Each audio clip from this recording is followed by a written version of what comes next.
Now the NFC West, the last division that we will cover. Whew, so much to talk about, literally and figuratively, as I always say. But anyway, the Seattle Seahawks, you know, they lost the stability of Shaun Alexander because he plummeted, he dropped like gravity. Julius Jones and Maurice Morris, they're, you know, decent running backs, but, you know, I don't think they'll provide the production that Shaun Alexander did and provided in his prime. And Matt Hasselbeck has trouble because the wide receivers are injured. Bobby Ingram injured. Deion Branch injured. And you have Nate Burleson and Courtney Taylor starting for them. Burleson's very inconsistent, but Courtney Taylor has showed consistent play and physical play with his great blocks. You know, he really is conscious of route running and blocking just as much as catching the ball. Matt Hasselbeck won't have those weapons that he's had in years past, and DJ Hackett left for Carolina. So, but anyway, the defense is going to provide the backdrop for Seattle to be once again the NFC West champions. As I've said before, pass rushing, defending the run, and defending the pass. Those three elements is so important. Patrick Kearney and Lawrence Jackson. Jackson, SC, the rookie, is just very solid, and he rushes the quarterback. That's what he does. And Kearney is one of the top pass rushers in the NFL. Underrated Rocky Bernard, the defensive tackle, and then the linebackers. Another great linebacking crew, and middle linebacker Lofa Tutupu, and also too Leroy Hill and Julian Peterson.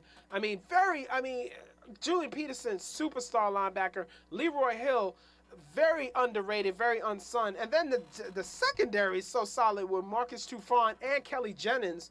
They could be two shutdown corners, and it provides Seattle with such a diverse defense. Mike Holmgren providing his great game planning. Seattle will definitely win the division again. You have, the Arizona Cardinals. Kurt Warner starting, Matt Leinart. Very big disappointment, which I'm not surprised because I talked about how Leinart will not be better than Jay Cutler or even Vince Young. Leinart's starting to be a bust, and Kurt Warner, he's effective. The Arizona Cardinals will win games with Kurt Warner at quarterback. Larry Fitzgerald, Anquan Bolden, two of the top receivers in the NFL, arguably the top tandem in the NFL. Those guys are more effective with Kurt Warner. Kurt Warner gets them the ball. He's accurate. Good, strong arm, quick release from his arena football days. So definitely Warner is the best man right now. And Edgerrin James, he's getting older, but still he can provide 1,100 rushing yards and 300 receiving yards. And Tim Hightower, look out for that young rookie to take over goal line carries. But the defense, they have good playmakers. Playmakers, Adrian Wilson, Antoine Rolle, the two safeties. And also, the Carlos Dansby and Gerald Hayes, two good inside linebackers. They have a good foundation with the inside linebackers and the safeties. But everywhere else, it's inconsistent. So that's why I feel they're not going to be able to pass Seattle, but they will show improvement. I see them being definitely no less than 8-8. Now, the St. Louis Rams, Steven Jackson, I'm going to talk about him later. He will come back and have a great season. And then you have Mark Bolger. He'll come back. He won't match the numbers he had in 2005, 2006. Can't get worse than his 2007 season. That's for sure. Health-wise or production-wise. It cannot get any worse. But Torrey Holt, the ageless one, he continues to do great things, but the problem is they don't have much depth. They have rookie Donnie Avery and inconsistent Drew Bennett to complement Holt.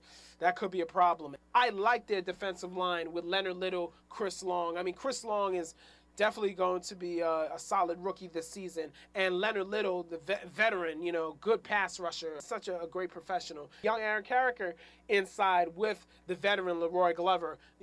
Good mix of veterans and young players in that defensive line. Will Witherspoon, underrated linebacker. He will have another good season. But the secondary, where is it? So defensively, they just will struggle to have that consistency. That's why they'll be in third place. And last, San Francisco 49ers, Mike Nolan, unfortunately, will be fired at the end of the season, especially with a last place finish that the 49ers will experience. JT O'Sullivan, great preseason, but that's the preseason. Can he provide consistency in the regular season? I don't think so. Frank Gore, excuse me, the only weapon they really have on offense, basically.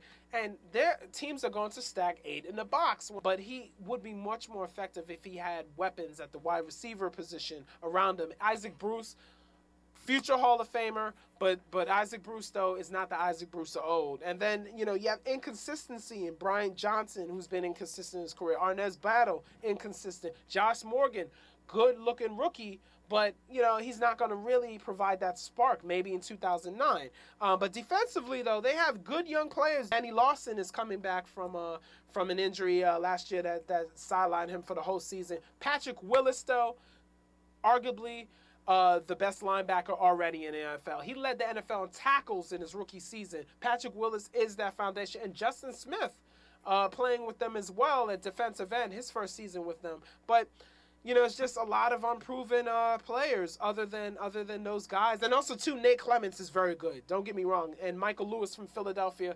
As a unit, I don't think they will gel. And the San Francisco 49ers, I think, wait till 2009 for them to really make some big waves.